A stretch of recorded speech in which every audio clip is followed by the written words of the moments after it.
a gente vai dar continuidade, né, no conteúdo de redes neurais, onde a gente vai falar um conceito também muito importante, toda vez que a gente fala da rede neural, que é o algoritmo de aprendizagem, né?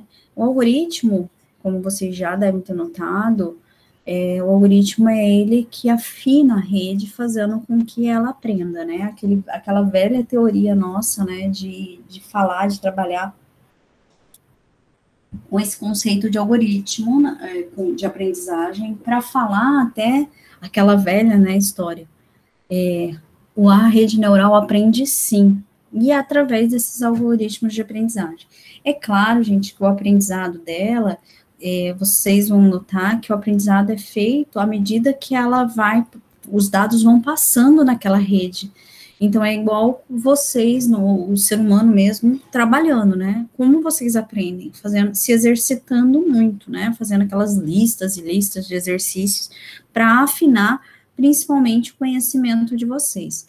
Então, é importante, né, o conceito da aprendizagem em si, e o algoritmo de aprendizagem nada mais, né, do que, principalmente quando eu falo do Beck, mas de uma maneira geral, iniciar esses pesos, né, que são os Ws, né, para cada neurônio, o peso e o limiar para esses valores, e geralmente esses valores são randômicos, né, são aleatórios, totalmente aleatórios. Você apresenta uma entrada e a saída desejada, percebam que sempre você vai ter essa característica. Qualquer rede, gente, que vocês forem trabalhar, independente se eu estou falando da backpropagation, você sempre vai ter esse conceito aqui, ó, de apresentar a entrada e o que você deseja, que geralmente até às vezes eles chamam de target, né, que alvo, né, que é o conceito de aonde você quer chegar. Então, ele combina, né, essa entrada com a saída, para ele, principalmente, e ajustar esses pesos. Então, primeira coisa, eu inicio os pesos, parâmetros, essas coisas, apresento a entrada da minha rede e a saída, né, então, o vetor de saída, muitas vezes, é conhecido por padrão como Y, tá? E o vetor de entrada, o nome dele que a gente geralmente dá por padrão é X, tá? E os pesos, vocês sempre vão ver esse W, né, e J, né? Para cada neurônio. Então, por exemplo, se você está falando do neurônio 1, da camada 1, né? Então, ele geralmente faz esse IJ aqui, né? Que é o número, né, do neurônio, e a camada que ele tá? Geralmente ele faz essa atribuição. E ele faz o cálculo da saída dessa rede, usando, principalmente porque ele está saindo de cada neurônio, então ele faz o cálculo daquele peso, né, relacionado com aquela entrada que ele está se referindo, faz o somatório de todo aquele neurônio, aplica a uma função, né, X, uma função limiar ali, e eu tenho o que a gente chama até de saída intermediária, o meu Y, né, para depois, lá no final, ele aplica novamente para fazer o final, para eu descobrir o meu Y, a minha saída mesmo da minha rede, né. Ele vai passando esse valor intermediário para frente da rede, né, principalmente para ele chegar nesse cara, né, que é o meu Y, a minha saída da rede em si. As últimas camadas da rede, ele dá esse nome, né, o PJ, mas você também pode, você vai numerando, na verdade, então, as saídas da rede. E com esses cálculos dessas saídas, vocês vão fazer o ajuste do peso, daquele peso inicial. Então, percebam que o peso da rede, ele vai ser sempre ajustado à medida que você vai apresentando os primeiros resultados. O algoritmo backpropagation também faz essa atualização, né, de pesos, né, de fazer adaptação de pesos, né, do W, relacionado sempre para cada neurônio ali que ele está calculando. Então, ele faz esse cálculo, no caso, esse N aqui é o que a gente chama de coeficiente de aprendizado, ou taxa, né, de aprendizado, né, que ele faz, onde você fala como que você quer aprender. Ele é muito conhecido no backpropagation, né, aqui o gradiente local, tá? Isso aqui é a fórmula, tá, gente? Isso é uma fórmula que tem quando a gente fala de aprendizagem e quando a gente fala do backpropagation, tá? Isso é uma fórmula que ele faz, como ele faz a atualização de pesos, né? Então, ele faz essa atualização e esse O, no caso, é o neurônio que ele vai ser ativado, no caso, naquela camada de saída. Quando ele vai lá no neurônio de saída, ele faz esse cálculo, né, em si, para fazer a saída final da minha rede, e das camadas escondidas, aquelas primeiras camadas que ele passa, ele faz esse cálculo também, tá? E percebam que esse gradiente, né, em si, ele vai sendo atualizado também de alguma forma, pegando os valores, né, que eu desejo da minha saída em si, e ele sempre vai calculando. Esse é um exemplo do backpropagation, dependendo do algoritmo de aprendizagem, vai ser um pouquinho diferente, mas percebam que ele sempre vai fazer essa atualização de peso. O Beck, ele é um algoritmo antigo? É um algoritmo antigo, mas é ele que ensinou, vamos dizer assim, a como todas as redes vão trabalhar, a como você vai, o que você espera das redes neurais, né? Então, eles esperam um treinamento, esse treinamento, ele faz com que ele tenha 2 passos padrão, que é o primeiro, que geralmente você apresenta um primeiro padrão da sua rede. Vocês vão notar que quando a gente está trabalhando com a rede, ela geralmente apresenta um padrão totalmente fora, né, do que se espera, porque é a primeira vez que ele vai estar vendo aqueles valores, né. Então, ele apresenta um primeiro padrão, primeira entrada da rede, né, o valor vai passando, né, por todas as camadas da rede, aí ele vai gerar, né, meu Y, que é meu valor final da rede. Essa saída, né, Y, ela é comparada à minha saída que eu espero, né, vou dar o nome dela aqui de T, que seria o T de target, né, então ele fala assim, Y é igual a T, faz mais ou menos isso, faz a comparação, eu consegui chegar perto? Não, você não chegou perto, então ele calcula o erro. Esse erro, ele vai, né, propagando, né, vai retropropagando, que é o nome do nosso algoritmo, retropropagation, em todas as camadas. Então, aqui, aquela saída lá, que, por exemplo, eu tenho uma camada escondida aqui, aí eu vou colocar uma camada simples, eu tenho aqui 2, 3, 4 entradas, né, e eu vou fazer a ligação aqui, né, entre eles. E ele faz essa ligação, o que que acontece? Esse erro que ele calculou aqui do Y, ele falou, ó, você errou muito, então vamos atualizar isso daqui. Então, o backpropagation, ele vai atualizando todos os pesos que estão fazendo a atribuição desse valor. Então, o erro que ele calcula ali, que ele fala assim, ó, você errou muito, então esse erro volta para trás e fala assim, ó, vamos diminuir e ajustar esses parâmetros da rede, né? Então, a rede Beck, ela utiliza com esse nome de variação de regra delta, né? E a multicamadas, quer dizer, aquele backpropagation que tem mais de uma camada, ele trabalha com essa forma generalizada, né? Então, ele vai implementar esse gradiente, né, descendente, para fazer essa ativação e recalcular tudo que está atrás dele, né? As redes podem, quando a Beck em si não é à toa, né, que ela caiu em desuso um pouco, por causa às vezes, essa retropropagação que ela faz, ela não ser uma retropropagação de uma maneira correta, então eu posso ficar preso nos mínimos, que a gente chama de mínimos locais. Então, a regra delta, que é utilizada no Beck, funciona principalmente com a gente chama de função de ativação semilinear, né, é uma função que a gente chama de diferenciável não decrescente, né, a ideia dela é que ela é muito utilizada e que a mais utilizada, que como a gente já falou anteriormente, é a sigmoide, né, a sigmoidal, né, em si. A taxa de aprendizagem aquela taxa, aquele coeficiente de aprendizagem que eu falei lá, tipo um N, ela é uma constante, né, que vai ter um intervalo de 0 a 1, percebam que ela não é um valor que vai variar de 0 a 100, então ela vai fazendo pequenos ajustes, então a taxa de aprendizado vai ser, você escolhe de forma arbitrária, né, então, principalmente que ela vai ser 0,1, 0,2, 0,3 e valores dessa forma. E a ideia dele é que você tem um valor final que você quer chegar. Toda vez que a gente treina uma rede MLP, numa rede de multicamadas, né, do Beck, a gente demanda muitos passos, né, e muitos treinamentos.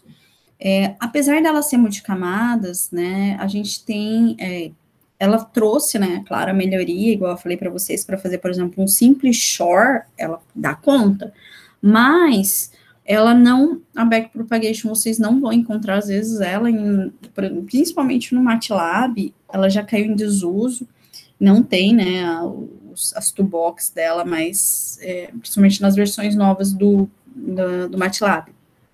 Ele já caiu em desuso total. A ideia do Beck, eu gosto de falar dele porque é a base para todas as redes, existe esse conceito de aprendizado, existe parâmetros que, dependendo da rede que vocês estiverem trabalhando, que é uma gama, uma variedade muito grande de redes neurais, né, que a gente tem aí, cada momento o pessoal inventa um tipo de rede diferente, mas a ideia é que ela vai ter essa taxa de aprendizado, principalmente para melhorar a entrada da tua rede. Uma das redes está muito famosa, assim, famosa entre aspas que eu falo, é a rede convolucional, né, o pessoal tem utilizado, tem pesquisado, trabalhado com ela. Essa rede convolucional, ela vai aprender em cima dessa representação de dados visuais, né, então, por exemplo, você tem muita imagem, muita informação, né, em forma de imagem, e ela é inspirada no que a gente chama de sistema visual humano, porque, querendo ou não, o humano tem, como se ela fatiasse aquela informação e vai transformando aquela informação para tentar representar de uma forma bem, que a gente chama até sofisticada, aquela entrada. Então, a rede neural convolucional é uma rede que vai detectar, né, aprender, como se fatiar aquela informação, que usa o que a gente chama de kernel de convolução, né, o conceito dela é que ela vai agrupar, né, e particionar uma imagem, aqui se vocês visualizarem, aqui, ele vai fatiando a informação, né, aqui ele faz uma, de imagens, aqui ele pega, por exemplo, a textura daquela informação, depois, de certa forma, ele pega aqueles objetos e particiona mais ainda, né, e ele vai fazendo, né, os agrupamentos em si, porque você vai passar por todas essas fatias, né, em si, e isso daí vai compor o que a gente chama de valor máximo ou médio, principalmente daquele dado, daquela informação. Então, você tem a representação da imagem, né, dela, e ela vai ter uma representatividade, né, num vetor, uma coisa assim, que ele vai representar aquela informação. E depois, no final, ele junta todas essas informações, né, que ele está colhendo, para ter um resultado em si. Então, ele vai fatiando aquela informação para encontrar um melhor resultado. Isso é uma das redes mais utilizadas. Se vocês procurarem redes neurais, vocês vão ver uma calhamaço muito grande de informação para se trabalhar, e de redes das mais variadas, né, redes SVMs, redes, mais a rede convolucional, mas que é utilizada principalmente boa para imagem, tá? Uma coisa bacana, que é interessante, tá, você quer treinar uma rede neural. Gente, como treinar uma rede neural? Vocês precisam de datasets, né, o conjunto de dados, que a gente chama até para visão computacional. Existem vários conjuntos de rede de dados disponíveis para o público. tá? Então, elas são gratuitas, então se você quiser utilizar, é só você importar, baixar esses arquivos. Elas são imagens, elas são, por exemplo, você quer testar uma rede para ver se ela identifica um objeto. Você quer testar? Então tem uma base de dados. Você quer verificar a escrita? Tem uma base de dados específica para isso. Então, aqui eu vou mostrar para vocês os mais variáveis tipos de dados que a gente tem. No conceito, né, acadêmico, né, a gente tem vários também tipos, e na indústria a gente utiliza para fazer o que a gente chama de aprendizagem de transferência, né, principalmente quando a gente está trabalhando para validação, né, eles utilizam bastante em si, nada mais é que pode ser uma rede neural ali fazendo um aprendizado na rede. Um dos mais antigos e mais trabalhados, né, é o MNIST, né, MNIST, daí definição de nome, né, em si, é um dataset, um conjunto de dados que mostram a imagem de dígitos, né, então ele tem esse desenho ali, por exemplo, das várias formas de escrever um zero, né, o ser humano principalmente, ele tem uma variação de 28 por 28 tons de cinza diferente, ele é centrado, ele é dimensionado, e ele tem um conjunto de dados de treinamento de 50 mil dados de treinamento. Então, você pode treinar a sua rede neural que você escolher para esses 50 mil dados, e ele tem já até separado para 10 mil dados de teste, para você ver se você está acertando, se a sua rede ficou bem treinada ou não. Então, a base de dados é muito importante toda vez que a gente fala de rede neural, principalmente para vocês aprenderem, para vocês afinarem o conceito de rede neural.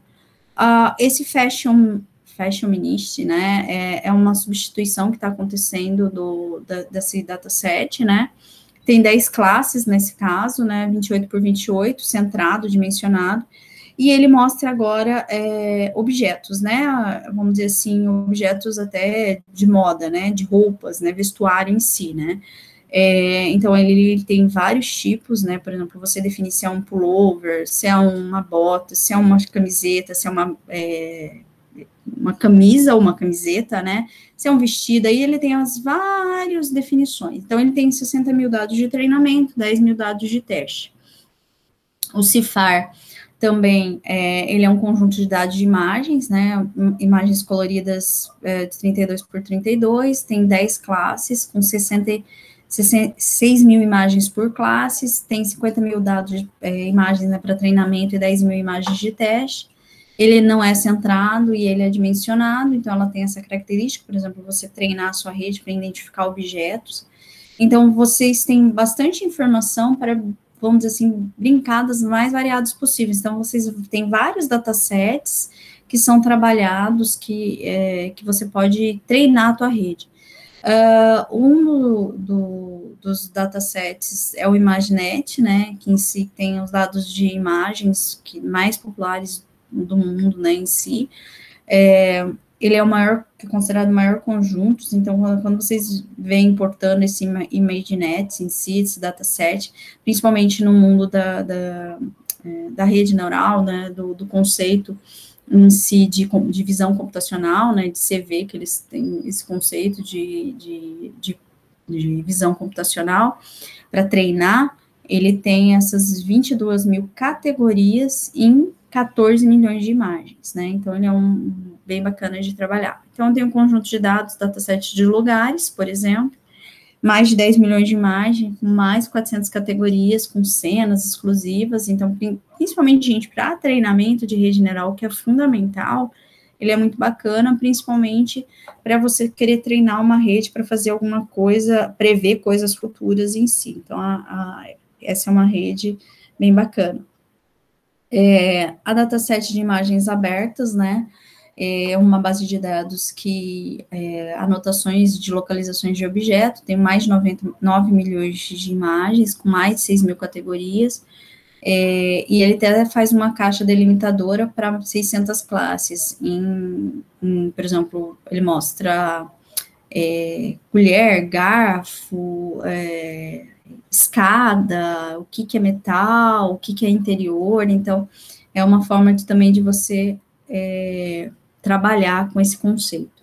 Então, toda vez que a gente fala desse conceito da rede neural em funcionamento, vocês têm uma base de dados muito grande, tá? Então, essas bases de dados, para você importar e para você trabalhar, nós temos da Minish, da Fast Minish, da Cifar, desse Open Images, da Place, da Imaginet, da Caltech, né? Caltech 101, Caltech 256, e outras, que eu não, até uma que eu utilizo, que mostra o negócio do câncer de mama também.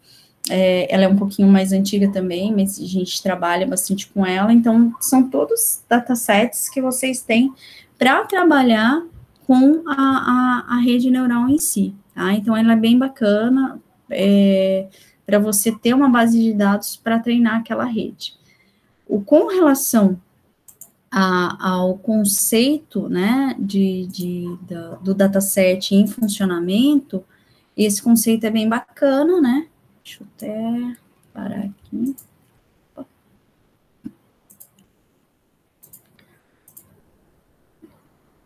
Eu vou conseguir hoje mostrar para vocês o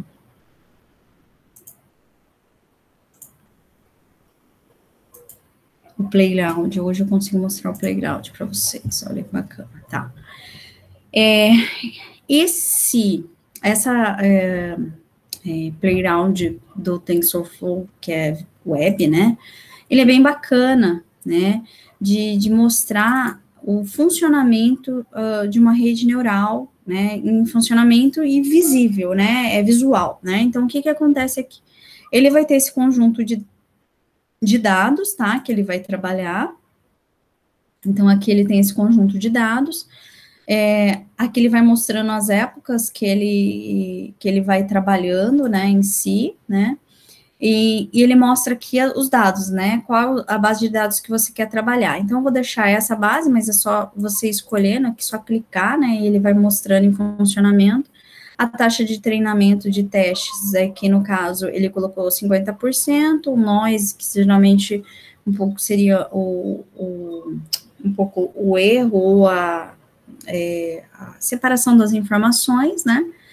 Aí, vou colocar aqui só dar um regenerate para ele ter a saída.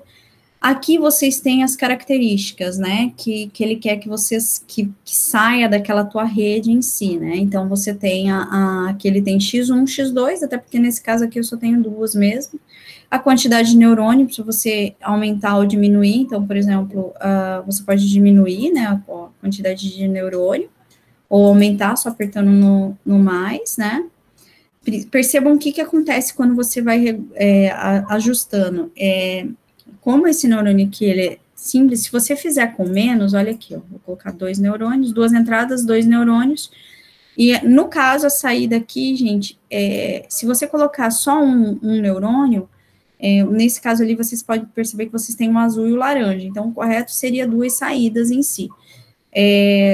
No caso aqui, a camada escondida, principalmente para melhorar a saída, né, então eu vou vir aqui, a função de ativação, né, a taxa de aprendizado que eu falei para vocês, eu vou colocar aqui 0,3, vou colocar, não, é um problema de classificação, né, quer dizer, eu tenho que separar o laranja do azul, e para eu fazer a execução. Olha o que acontece, a saída lá, ó, ele tá tentando aprender, tentando ajustar todo mundo, né, tá tentando separar, né, ele já separou aqui no meio, e ele precisa separar o restante. Percebam que com 2 camadas, ele vai fazer, gente, ele tá aqui tentando, processando a informação, né, e tentando executar o neurônio ali sendo calculado, tá, então ele tentando, de certa forma, organizar aqueles dados, aquela entrada dessa forma, tá, vai demorar um pouquinho, talvez até ele não consiga, principalmente pela quantidade de saída de neurônios, eu vou parar, tá? Porque você pode até deixar executando. Vamos melhorar aqui para ele, né? Vou colocar mais um neurônio, vou colocar mais 4 neurônios, porque ele pega todas as saídas. Aqui, você viu que aqui para cá ele dimensiona azul e laranja, daqui para cá azul e laranja, no meio, do lado, e vou executar de novo, tá? Ele já começa, de certa forma, mais amigável, né? Olha lá. Bom, ele já convergiu, ó, percebam que a taxa de treinamento foi para 0, ó, e ele, bem dizer, termina, né, em poucas épocas ele consegue afinar e fazer a minha separação certinho. Se vocês quiserem ir executando, claro que ele vai melhorando, mas ele já chegou num ótimo, né, principalmente quando você vê a saída e o erro aqui, o erro calculado daquela forma. Percebam que a quantidade de neurônios que eu coloco, né, para ajudar na camada escondida, ele melhora a minha rapidez, né, na classificação, na melhor classificação. Percebam que aqui com 3 neurônios, ele consegue, tá tentando ali fazer, só que o treinamento ainda tá longe, né, de encontrar a solução, a melhor solução possível. Então, como esse cara aqui pega todas as 4, esses neurônios dessa camada, no caso, que até é uma camada escondida em si, nesse caso aqui, ele vai ter essas 2 informações, por exemplo, aqui eu posso aumentar, e eu posso aumentar mais uma camada escondida, né? Então, eu posso, por exemplo, fazer um 3 aqui, e pôr ela para executar, tá? Ele vai fazer, né, o treinamento da minha rede, e ele convergiu. Percebam que nesse caso aqui, eu coloquei essa camada escondida, mas ela convergiu, mas não convergiu tão bem, né, porque eu tenho daqui eu tenho uma perda, né, aqui, do original para o real. Ele fez a separação, então essa camada escondida não foi tanto necessária. Eu vou retirar de novo essa camada escondida. Eita. Vou ter só essas 2 saídas, deixar esses 2. Se vocês quiserem, vocês podem, por exemplo, ter as propriedades de entrada, ó, ter mais entrada também, ó, que ele tenta fazer. Nesse caso aqui, como ele está muito centralizado, vocês viram que ele começou e logo convergiu, né? Então, aqui seria uma qualidade da minha entrada. Por exemplo, se vocês colocarem a função sigmoide, né, que é a minha saída em si do meu neurônio, ó, o que acontece? Ela converge também, ó, principalmente por causa do meu problema, resolve ali, beleza, resolveu. Vocês percebam que a função de ativação e os valores de entrada são fundamentais para a gente trabalhar esse conceito em si, desse problema, né, claro que é um problema mais visual, né, de imagem, de separação, para conseguir resolver o problema. Vou dar uma entrada diferente no meu dataset aqui, vou desativar esse cara, tá, e vou colocar para... Percebam que aí vocês têm um problema muito parecido com o problema do shore, né? Que eu tenho que separar 2 lugares que estão distantes, né? Então, aqui ele convergiu, né? Convergiu até num certo tempo, acho que é uma característica rápida. Vou colocar a função relu aqui, só para vocês verem também, ó, a forma, né? Principalmente de saída, ele separou. Lembra que a gente falou que é uma das mais utilizadas, assim como a sigmoidal, né, em si, né? Vou aqui fazer, ó. Percebam que a TAN também, ela funciona bem legal, bem bacana, né? Converge super rápido também. E se eu tivesse mais uma entrada, igual eu tive do outro, né, neurônio? Então, ele vem aqui, ó. Ele converge muito mais rápido, porque você mostra padrões, né, de entrada, características de entrada, onde ela facilita a convergência. Então, quanto mais dados você apresenta para a tua rede, mais informação você tem ali para estar trabalhando e para estar classificando melhor aquela informação, né? Então, isso é bem bacana, principalmente quando a gente está falando. E o nosso maior problema de entrada, deixa eu parar aqui. Uma outra entrada seria essa, né, em si, essa aqui também, se eu tenho essa outra entrada aqui, ele faz mais rápido, vou retirar ela, ó. Pronto, ele converge super rápido, percebam que ele zera, né, a saída, né, de erro, né, de treinamento, então ele é muito rápido para fazer. O problema, esse aqui é um problema de classificação, né, Eu não, os problemas de classificação de entradas, ele tem esses 4. Esse aqui é o mais chato, gente. Eu vou colocar para executar com duas entradas, uma camada escondida com 4 neurônios e a saída. Vou executar rapidinho aqui, só para ele tentando fazer a classificação desse espiral, tá?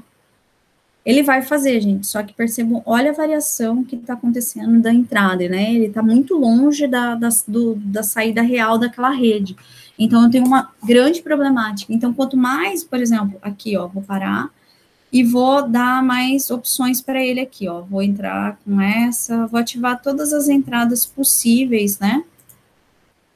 Ó, percebam que ele já melhora um pouquinho, né? Ainda não chega, ele vai fazer essa espiral principalmente para classificar da melhor forma possível aqueles dados que ele está fazendo.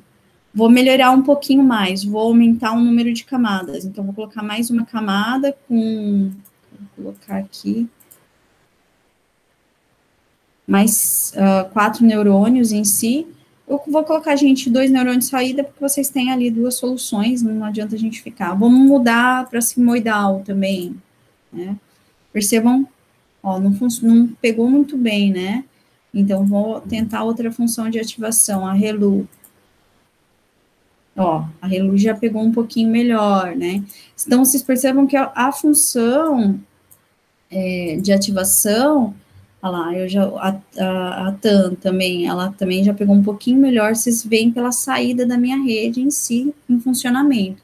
Então, ela é muito bacana, tá, de vocês trabalharem, de vocês, para demonstrar a problemática.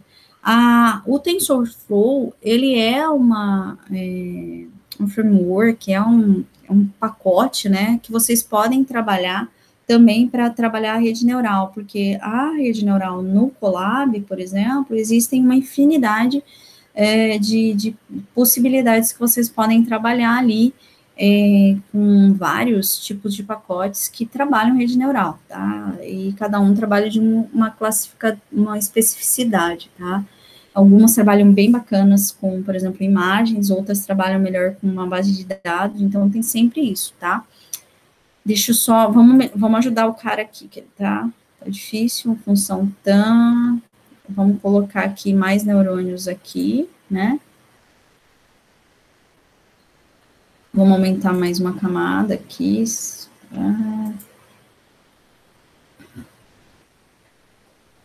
Vou colocar sigmoidal. Não, sigmoidal não é uma boa solução. Vou colocar ReLU.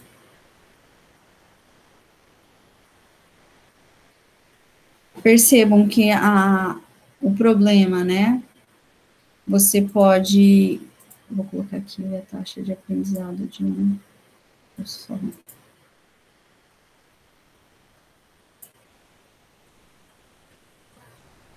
Então, todos esses dados, gente, facilita muito, ele afeta muito quando a sua rede vai convergir, né? Que é quando ela vai acertar aqueles dados, né? Então, esses são os mais variados problemas, né? Quando a gente está trabalhando, principalmente em redes, né?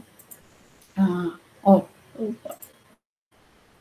aqui eu mudei para a TAM, né, que talvez vai classificar melhor. Percebam que ele está aqui classificando, né, ajustando.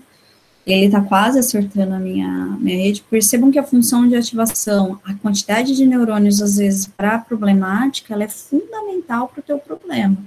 Então, a gente tem que tomar esse certo cuidado, principalmente para classificar a rede. Então, as características aqui, percebam que eu usei todas as características, né, para facilitar, ó, as saídas, né, ele mostra como que são as variáveis de entrada, e cada neurônio desse, se vocês perceberem, ele é como se fosse um padrão que você apresenta para a rede, uma característica para que ele extraia e vai ativando para tentar achar a melhor solução para o meu problema.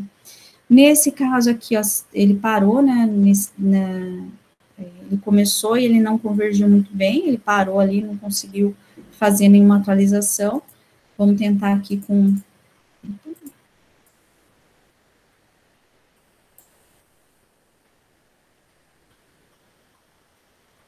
também não saiu muito bem, tá?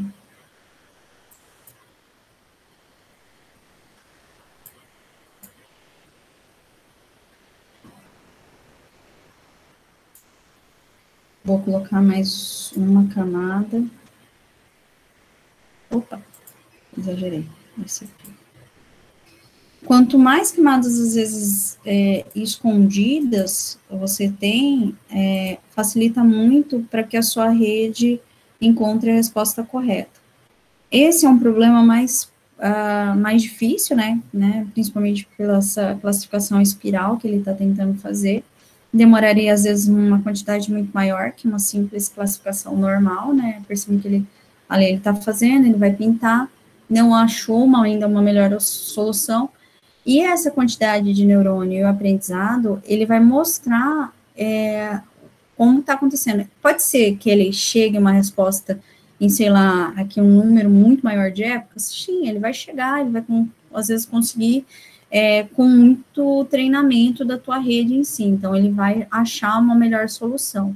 Então, aqui no caso, eu mostrei o problema de classificação, vou parar aqui rapidinho e mostrar, né, um problema de regressão. Nesse problema de regressão aqui, ele tem o aprendizado, né, percebam que aqui eu tenho, tá bem espalhado, só reduzir aqui.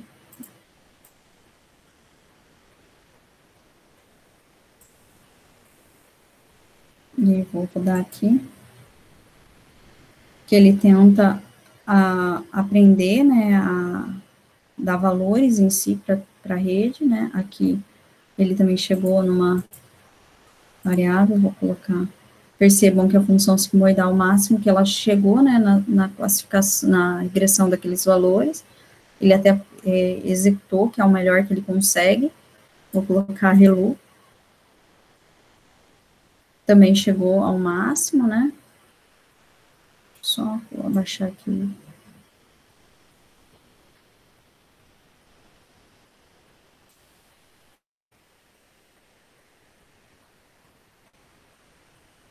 A estabilidade também dele, né, de achar um resultado.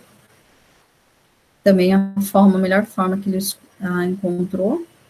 Agora, vamos aumentar um pouco a quantidade... Opa, fiz errado.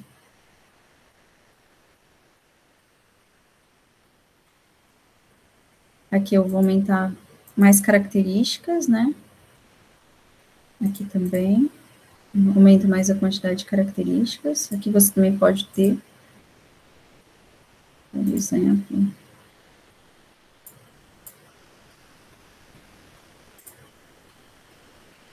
Executar. Então, ele conseguiu classificar da melhor forma possível aqui, né? Ele tentou chegar a um maior resultado em si, fez a separação. Aqui ele tem outro modelo de entrada, né? Um pouquinho mais disperso, né? Vou rodar nesse mesmo modelo de vocês, olha lá. Ele tenta encontrar, né, valores mais próximos em si. Então, isso ajuda a quantidade de neurônio em si, a simulação. Isso, gente, é apenas um simulador, principalmente para vocês entenderem o conceito da camada, o conceito da saída e visivelmente o que ele faz. Quando a gente vai para um Colab, para um Python em si, para vocês verem graficamente, vocês vão ter que plotar, vocês vão ter que ver, por exemplo, qual que é o erro que está tendo daqueles dados, né, quanto que ele acerta, quanto que ele erra, né, que é um fundamental quando a gente está falando de rede, é o calcular o erro. Vocês vão ver que isso é fundamental quando a gente trabalha com a rede neural em si. Então, isso foi uma forma de ilustrar, eu gosto bastante desse playground, né, desse link que ele tem externo, né, ele faz parte do TensorFlow, né, que é um pacote também que existe tanto para o Python como para o Colab também, então ele é bem bacana.